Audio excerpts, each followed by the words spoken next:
Hey everyone, welcome to my time-lapse video where I'm actually narrating. I've wanted to try this for a while, to kind of spruce up my video a bit, and this time-lapse was going to be the perfect one because it's about Final Fantasy IX, which is one of my favorite games of all time.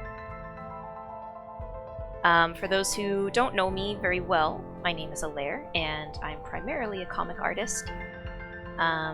Which means I don't really have time or energy for fan art very much.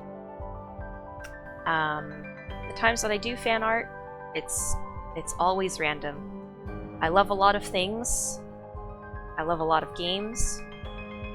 I just don't really have time to make it. But ever since starting my coffee and offering membership tiers and doing art poll, I decided, you know what, I shouldn't have fan art completely off the table. I can try to make time for it. A few times I have done fan art. It's been just very sporadic. I feel like a lot of people have better ideas than me, which is one of the reasons I don't do fan art very much. People just have wonderful ideas, and I tend to not have those ideas. I just want to draw the thing, and then it turns out typically okay.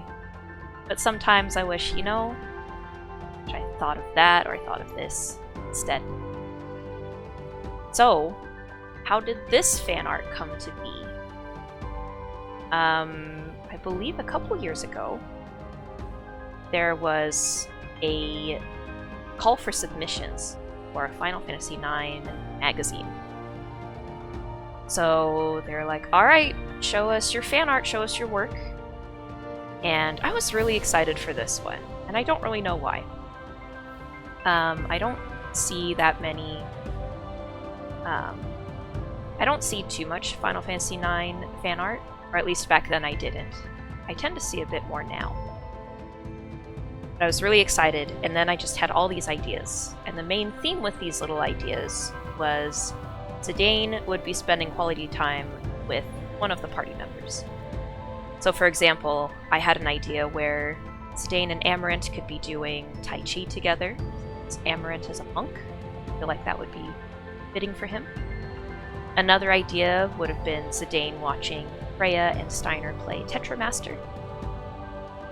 But one of those ideas originally was Zidane reading a book to Eiko and Vivi. And I was excited to do that one. I thought of all of the other ideas I came up with, this one would have been my favorite. So I submitted my portfolio and my ideas, and I was not accepted. It was a little bit of a bummer, but it was understandable, because Final Fantasy IX is typically more chibi and stylized and childlike, and my art is very much not that. Which is okay. But yeah, as someone who's been drawing Final Fantasy IX fan art in my youth and teenhood a lot, it was just funny to be like, well, maybe I'm not the one for this anymore. I'm too old. My art style's too serious now. So I kind of just left the sketch for later. I was like, well, maybe someday I'll finish this. Maybe someday I'll digitize it. And a couple years later, thanks to coffee and art polls, I was like, you know what? I think I'm ready to work on this. So, I slapped it in one of the art polls, and the votes were in, and people wanted to see some fan art this month. And by this month, I mean, I'm recording this in March, but whenever this video comes out, it might not be March anymore. So this particular art piece is the first time I've digitized, or rather, have taken these characters to the digital space. Back in my youth, I was really lucky. I had this amazing Hastings store, if y'all remember Hastings, where you can rent movies, you can buy action figures, you know, it was a bookstore, it was a coffee shop. And this was back in the day when strategy guides were on the shelves. And Brady Games had this Final Fantasy IX art book. And because I had just started playing this game, I was 12 or 13 at the time, I was very excited and got this art book. And I still have it. And so I drew a lot of characters using this art book until I could draw a few of them from memory, and I still can. Zidane is one of those characters I can draw from memory still. And there are other instances where that Hastings had things that changed my life, which is weird to say. But yeah, one of those art books was one of those things. And I'm so grateful that I was able to find it and use it. So for years and years, the only time I ever drew Final Fantasy characters was in my sketchbook. That was long before I did digital work. Well, as you can see here, I was very much struggling with Garnet's foot. I'm not very great with drawing shoes. I just struggle with shoes, especially shoes at different angles. It's a problem. Don't worry. It gets better. So, yeah. I've drawn these characters in my sketchbook so many times, but I've only ever taken them to the digital space a couple times. I did a Bloodborne Final Fantasy IX crossover with Freya and with Dane as the main subjects. And that was the only time I really took them to the digital space. And this is significant to me because when I do digital work, I tend to make things, you know, really detailed, really grand. Whereas in my sketchbook, I can only do so much before I run out of space. Or, you know, I have my limitations in my sketchbook, which is fine.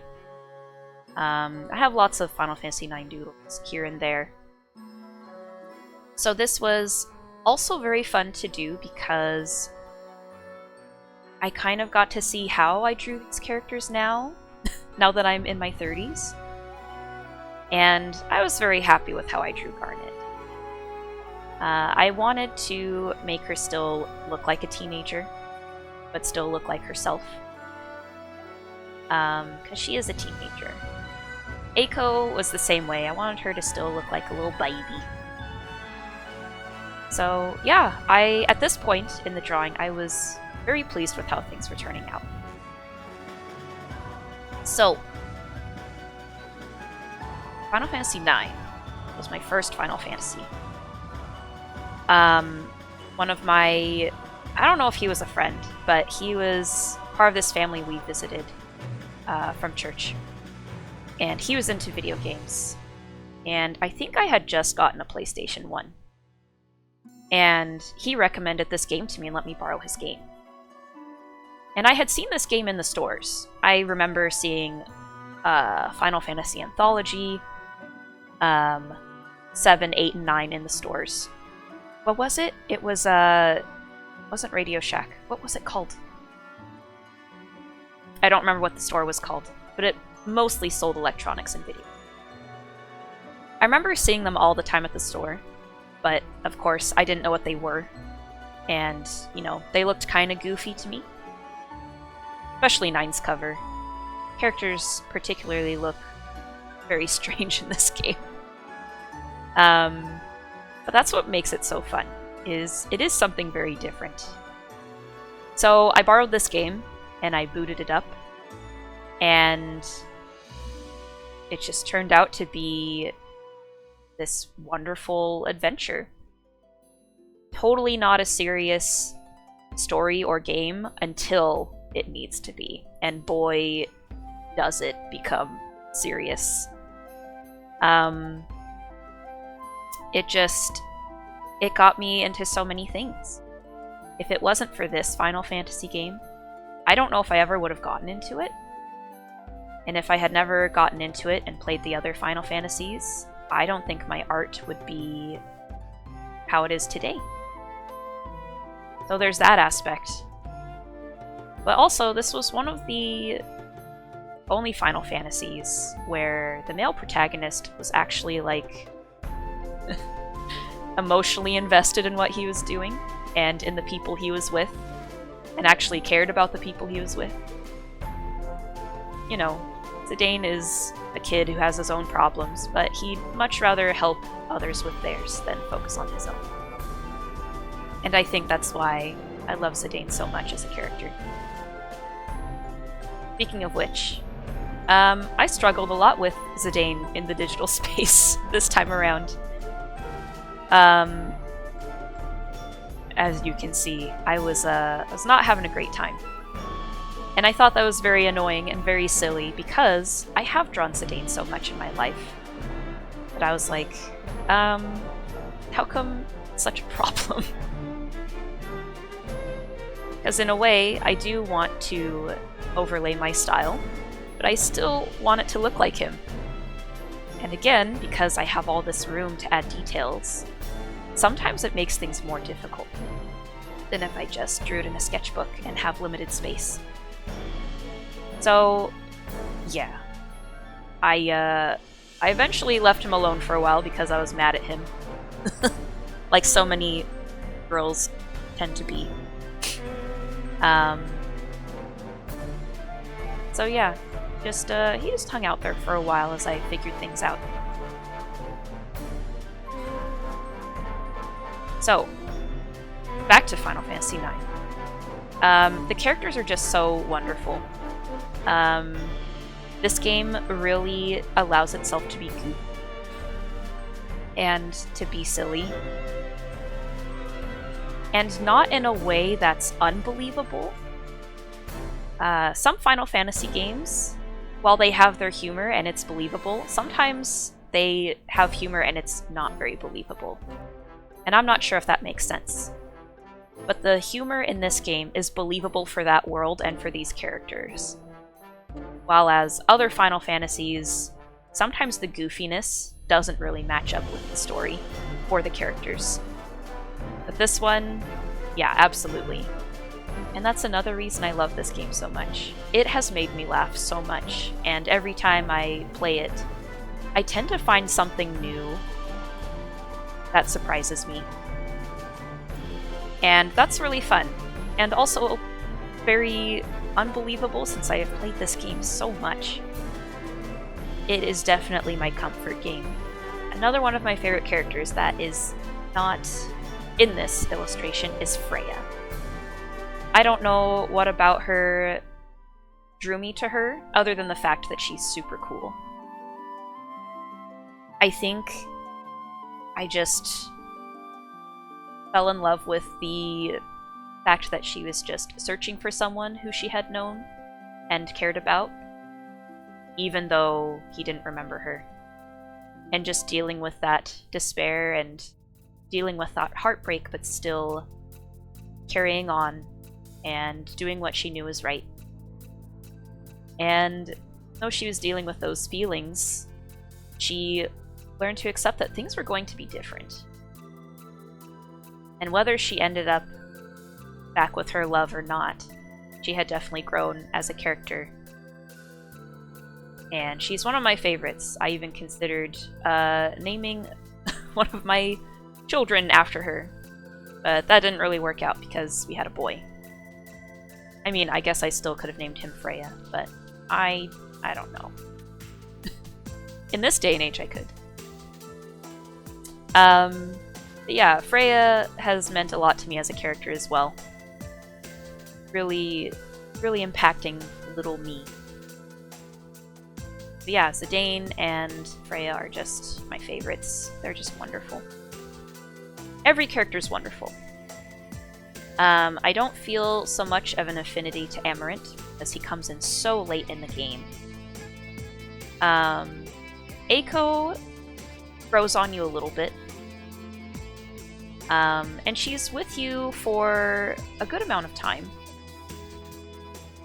And because of her connection with summoners and with Garnet, I feel like she just fits in with the party better. Whereas Amaranth is kind of this random guy. And then Tobin is my husband. He's not gonna love me saying this, but I also feel like Quina doesn't super fit in. But because of my husband's love for Quina, I appreciate Quina a bit more. I used to not like Quina so much as a kid because I just did not understand why this toad person had to be in our party. But as I got older, I appreciated them a bit more. They were very silly. And I also noticed how hard Zidane tries to be nice to them, even though he's just like, I don't want them here. So again, another reason Zidane is great. He does his best to tolerate those who are, you know, kind of weird. Like, really weird. But yeah, Quina's hilarious and has a one-track mind and loves food, so I think that's why my husband loves Quina so much. And speaking of Quina, one time I was streaming Final Fantasy IX live on Twitch, and I had replaced everyone's name with something very silly. And then we got to Quina, and I asked Tobin, so what should I name Quina? I have no ideas. And the name he gave me has forever changed not just my appreciation for Quina, but how I name Quina whenever I do play. And he said, you should name Quina Belch. It makes so much sense because Quina loves to eat and is the blue mage of the group. I completely lost my mind when he said I should name Quina Belch. So anytime I play, I keep everyone else's names canonical, but I always change Quina's names to Belch now. It's the perfect name for Quina. At least I think it is. One of my favorite renames of Garnet was during a speedrun of Final Fantasy IX at either GDQ or AGDQ, which is Games Done Quick. And they were renaming everyone. But the name that was most popular, and therefore, you know, won the vote for what Garnet's name should be, was My Man. And you know how often Zidane loves to say Garnet's name. So every time he would say Garnet, he would be saying, my man. It's very funny. I do want to play Final Fantasy IX again, especially after drawing this. And especially after talking to other friends who have never played and would like to play it. And I'm definitely going to name Quina Belch. I'm still on the fence about whether I'll name Garnet My Man, but I'm very, very tempted. So, a question for you. If you have played this game, who is your favorite character? Or characters? They don't necessarily have to be the protagonists. Beatrix is an incredible character and a fan favorite, and has definitely influenced how I design strong female characters. But do you also have a favorite location as well? There's something really charming about Lindblum to me. I mean, mostly the theater district, where Tantalus hangs out and all the actors and painters and creatives go. But Trino, where I guess this fan art takes place, inside of Dr. Tot's globe, its observatory. Trino is just so much fun. The music is amazing, the vibe is so good, and it is, you know, kind of the minigame hub and a central location for a lot of side quests. And I always have a blast when I'm there. I love the monster arena. I usually do very poorly in the beginning with the monster arena. But now that I'm older and smarter in some cases, I can handle them a little better. It's all about the equipment, and about what your equipment can absorb or negate. Remember that, kids. If you can get your hands on the blood sword, you will go far. But yeah, Trino's awesome. You can play Tetramaster. You get to turn in the Zodiac Coins quest. Stelazio quest. There's the auction house, which is super important. It's just such a fun time. I love Trino.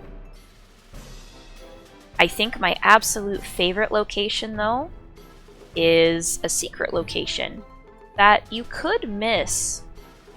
I was thinking about this the other day. So my favorite location is Daguerreo's library, and you could only get to it either by chocobo, if you have a bunch of chocobo, I don't know what you'd call them, levels, stages, colors. If you have a lot of those unlocked, you could get to it by chocobo, but you typically get to it by airship if you stumble upon it. So if you don't do any exploring, you're gonna miss it entirely. And it's just, I don't know if you'd call it a comfort town, but it was my comfort town as a kid. I loved Daguerreo's library. I would just sit in there and listen to the music over and over. But that place is fun too. That has a lot of interesting little things you can do. So yeah, Daguerreo's library, it's a fun time. For those of you who play Final Fantasy XIV, I won't spoil anything, but there are a ton of Final Fantasy IX references in the newest expansion, which is Dawn Trail. And so I'd come across these references and I would lose my mind a little bit, but I wouldn't really have anyone to scream at except Tobin, which is fine. But I really want my friends to play Final Fantasy IX as well so that they can also scream at the references.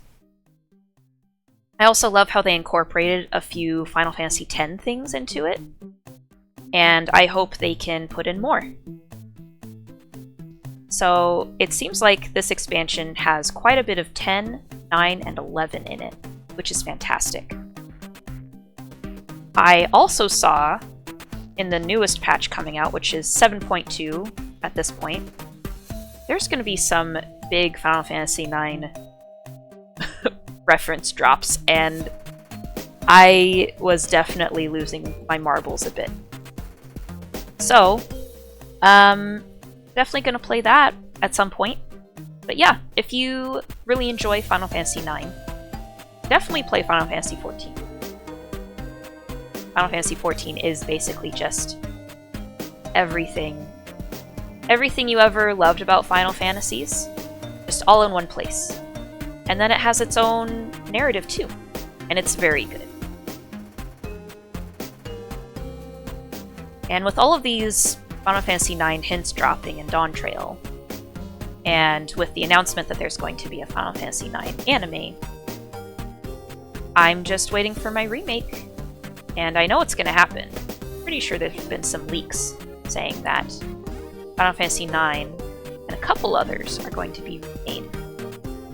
And with the technology we have now, I really hope they take it in a Final Fantasy VII Remake Rebirth route, but maybe mixed with some Kingdom Hearts 3 in terms of visuals and some gameplay. I think that would be really cool. But I'll have to see, and I'm trying not to be too... I'm going to do my best not to be too critical, even though I feel like I'm going to be because I love this game so much. But I'm going to try my best to just accept what I'm given because, you know what? They didn't have to make a Final Fantasy IX remake. But the fact that they basically are going to, I think I just need to be grateful, you know? And I feel like they've been hinting at this for a long time, because even in the newest Chocobo Racing game, Vivi and Steiner are playable characters, and Alexandria is a playable... Playable? It's a course. So, if you're a Final Fantasy IX fan, this is a great time to be one, I think. Because back in the day, it was not one. It was not a great time to be a Final Fantasy IX fan. Because it was so different, and a lot of people played other Final Fantasies first. Namely 7. 6 or 7 was typically where my friends started their Final Fantasy journeys. And they are great games. It was just sad that no one seemed to appreciate 9 at the time, or even play it, because it just seemed too childish, too immature. But boy howdy, it tackles some pretty mature themes, so that's fun. And this was the point where, in the drawing, I was starting to be very happy with how it looked. Yeah, look at that. Everything's coming together. I also really love the Moogles in Final Fantasy IX. I think, yeah, this was my first exposure to them too. They're just these sassy little mail carriers. And so I always associated Moogles with mail. And so when I got to games like Final Fantasy XIV, I was very happy to see that they carried that on in the game. But a lot of people didn't like Moogles. I'm like, yeah, they're supposed to be these kind of sassy pants little fairies. And they are so fun. I love Moogles. Alright, so at this part in the, I don't know, the work, the art, I thought it would be fun to carve out the opening where Zidane is, and either have that be a gradient, or just leave it as an opening. It doesn't really serve a purpose, I just thought it was cool. So this is where we're slapping down all the colors, where we group some of the things together, and then other things we totally isolate from other layers. This is the crust layer, which is the outside. And then at some point I was like, you know what, I'll just have all their clothing be one layer, while their hair and skin are all separate layers. I don't know why, it just seemed right at the time. Yeah, I like this part of coloring because I just slap it all in. And it slowly comes alive a bit. I am typically a black and white artist. I'll do black and white inking, I might do black and white screen tones or halftones. I don't color very much. But when I do color, it's both a very fun and frustrating process, because I just don't really understand color very much. And I'm very much a cell shading kind of person, where, you know, I'll slap in a color, slap in a secondary color, and that's typically okay for me. But I'm trying to get into more of a good, I don't know what you'd call it. I want to be able to add, you know, dynamic lighting and shadows. I'm still not quite there yet, but I've been dabbling. One of my friends who actually colored my Final Fantasy IX Bloodborne crossover pieces, she has not just done that, but she's also colored many comic covers for us.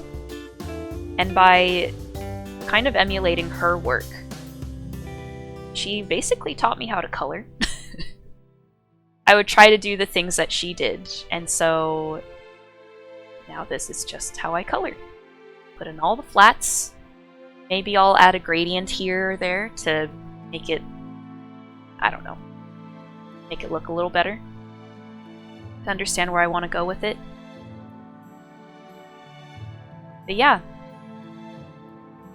This is how I color. Oh yeah, and then I had to get out the old references so I could get the right colors in this telescope. It looks more like a projector, but it's definitely a telescope.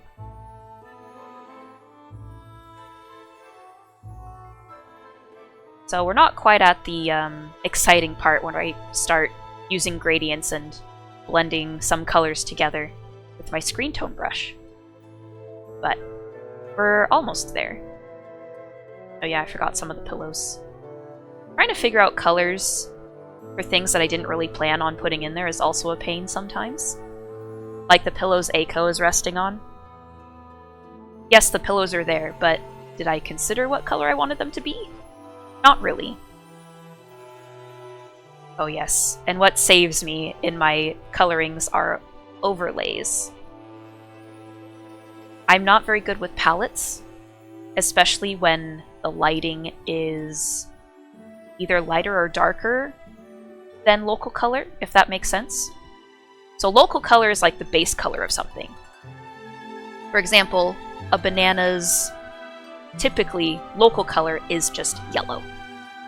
However, if you put a banana under a blue light, that color would change. The local color would still be yellow, but now the color that it looks like is different. So I struggle with making local colors influenced by the color of light that is shining on them.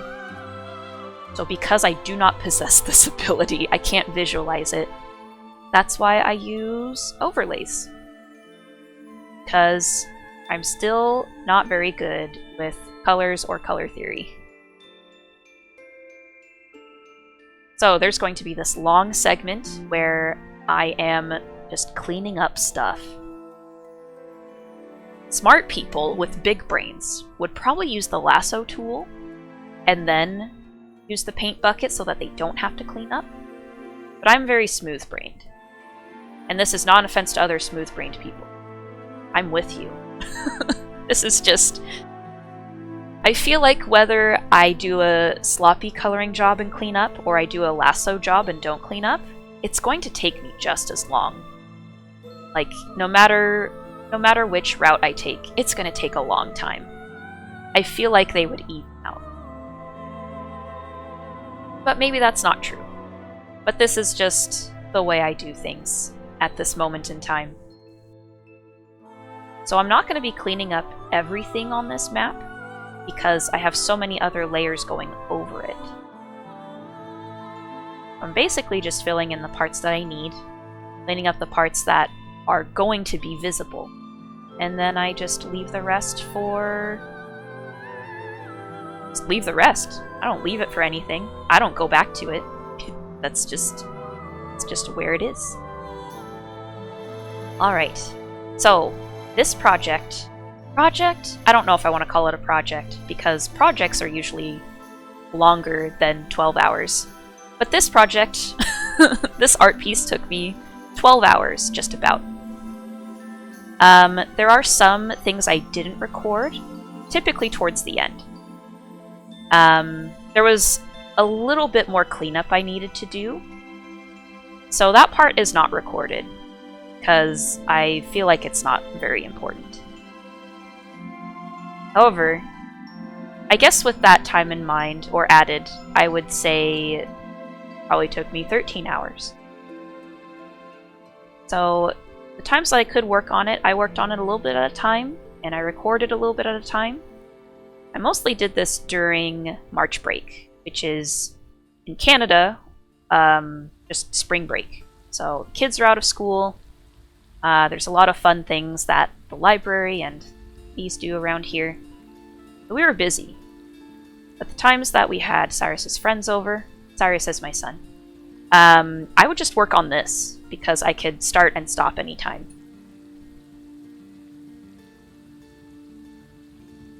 So this took me, collectively, 12 hours. Which I feel like is still pretty fast. But at the same time, this piece isn't particularly advanced or super difficult. It looks like it has a lot of stuff, but I think as far as scope and how many characters there are and number of props, it's not too bad. I've definitely had more ambitious artworks than this. So overall, like, not bad on time. And I was having a blast doing it. And I really want to record this, because I don't think I have any fan art time lapses yet. So what I want to do in the future is, instead of having these big long videos with no narration, I think once in a while I will do comic page time lapses. But I don't think I'm going to do them all the time like I used to. Mostly because I feel like I don't have a lot to say about them. Because really it is just, you know, some panels I could talk about, some characters I could talk about, some lore I could talk about, some processes I could talk about. But I can't talk about those things for 40 minutes every time.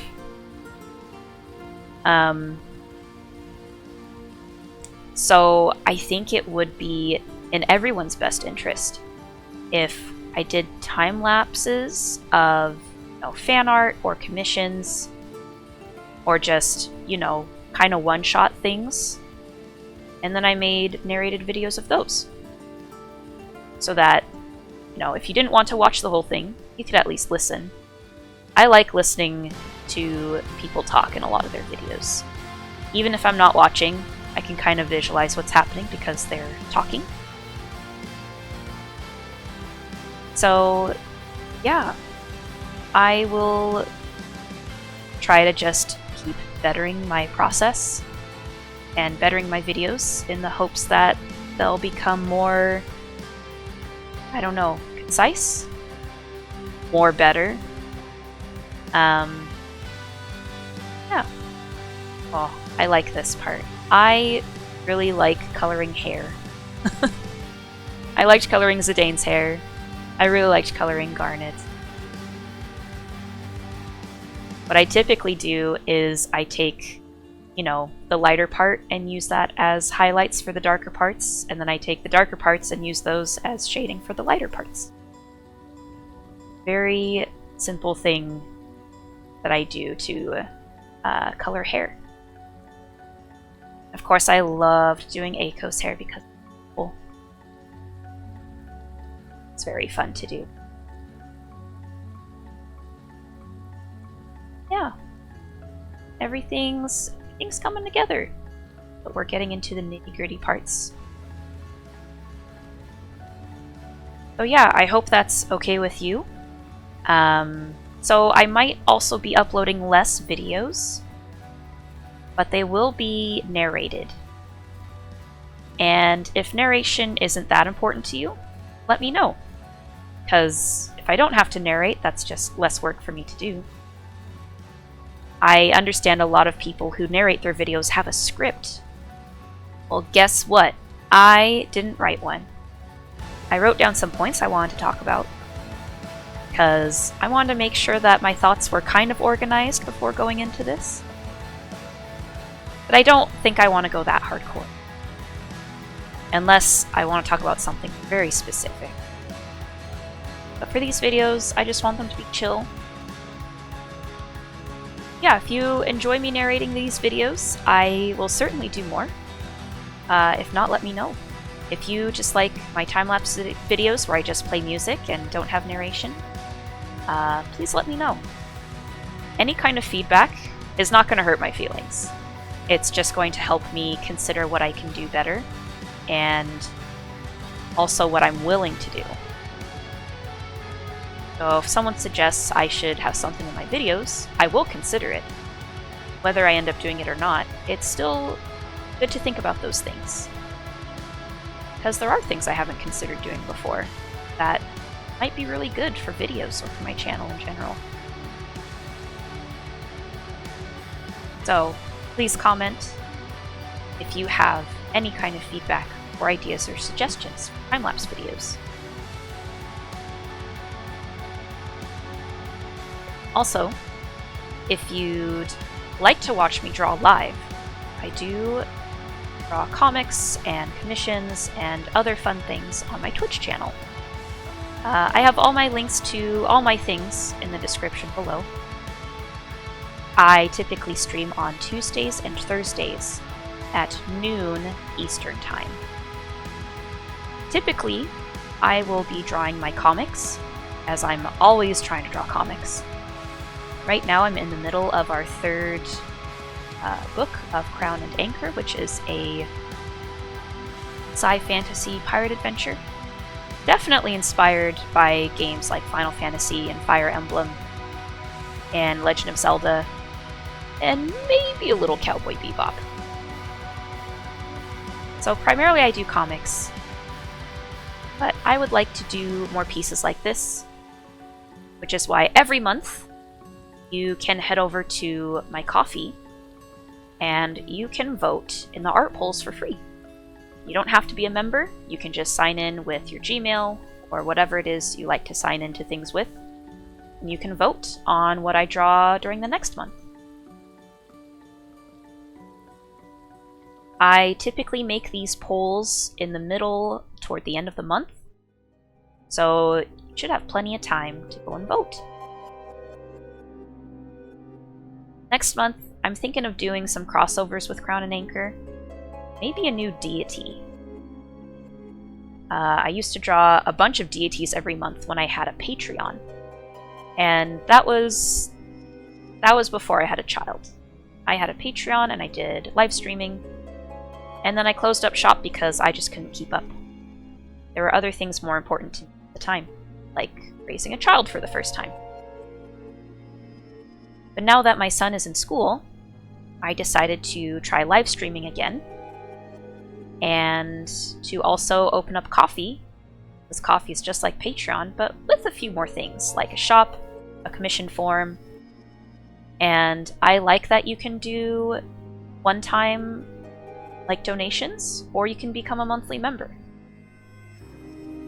I have 2 monthly member, I guess, tiers.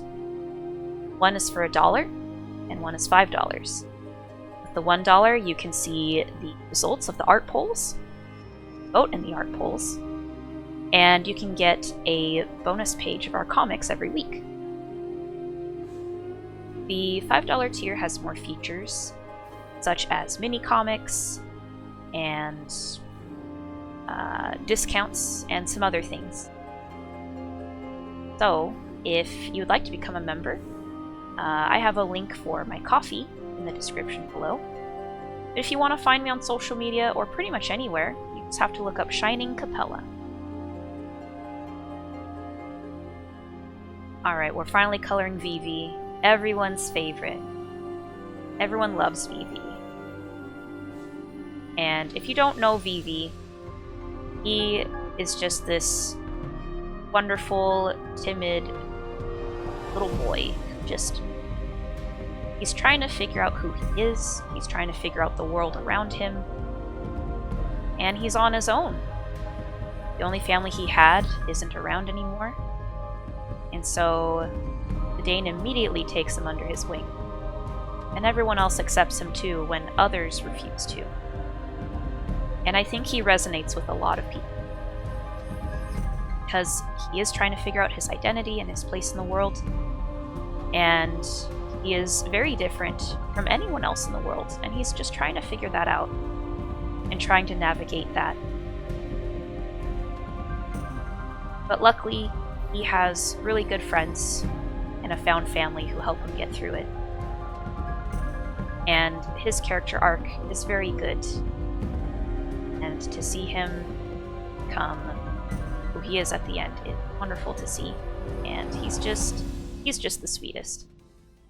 I'm a little sad I didn't draw him from a different angle, but I am glad I got to finally draw him in the digital space. Him and Eiko are ones that I have not drawn digitally before. So that was really fun. Well, I don't have much more to say about this piece. It really is just cleaning up. There's going to be a lot of me just trying to figure out overlay colors.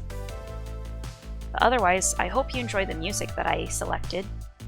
All of these songs that you might be hearing in the background are from Final Fantasy IX, but they are done by wonderfully talented musicians who create these remixes of their favorite game tracks. You could definitely go give them a follow. OC Remix is the channel you want to follow, and pretty much every day there's going to be a new track that someone has made from a game that they love. And when I first sped up this video, I thought it was only going to be 20 minutes. So I was like, alright, here's 5 songs that I'll put in, and they'll be perfectly aligned and timed and everything. And then I realized this video is a bit longer than 20 minutes. It's nearly an hour. So I had to really pick and choose which Final Fantasy IX songs to include that weren't too hardcore, but also kind of, I guess, fit the mood a little bit. So there's going to be a lot of up and down. But all the songs are listed in the description. There's one that you really like. You know what? Just go and follow OC Remix. There is a playlist of all the Final Fantasy IX remixes that they have available, and I think I will put that in the description as well.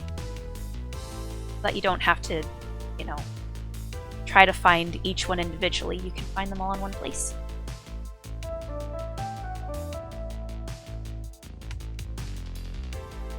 So yeah, if you are a Final Fantasy IX fan, let me know in the comments. I would love to talk with you about the game, characters, and what you like most. I love hearing about what people enjoy, the things they enjoy, the characters they enjoy, and why. And maybe you don't know why, but just hearing about what you do like, I want to know. So at this point in the video, I'm going to just let you enjoy the songs and the process, and I'll catch you in the next video. If you've made it this far and haven't yet, please like and subscribe. It feels weird saying that. Anyways, like and subscribe if you wish. It's not a requirement. But if you really like this video and the work I do, the other best thing you could do is just tell people about it. Just share with them. And that would be awesome. I would love to get an influx of Final Fantasy IX fans and show them this thing that I've done. And maybe I'll meet other people who have done Final Fantasy IX fan art. That would be awesome. And if you want to know more about Final Fantasy IX, I can talk to you about it all day. Just need to be prepared that it will take all day. So, without further ado, enjoy the rest of this video. Catch me on my website at roscoe.art, and catch me on Twitch at twitch.tv/shiningcapella. You can find me on Ko-fi and Blue Sky at Shining Capella. And I will see you in the next video. Thanks for watching. Bye!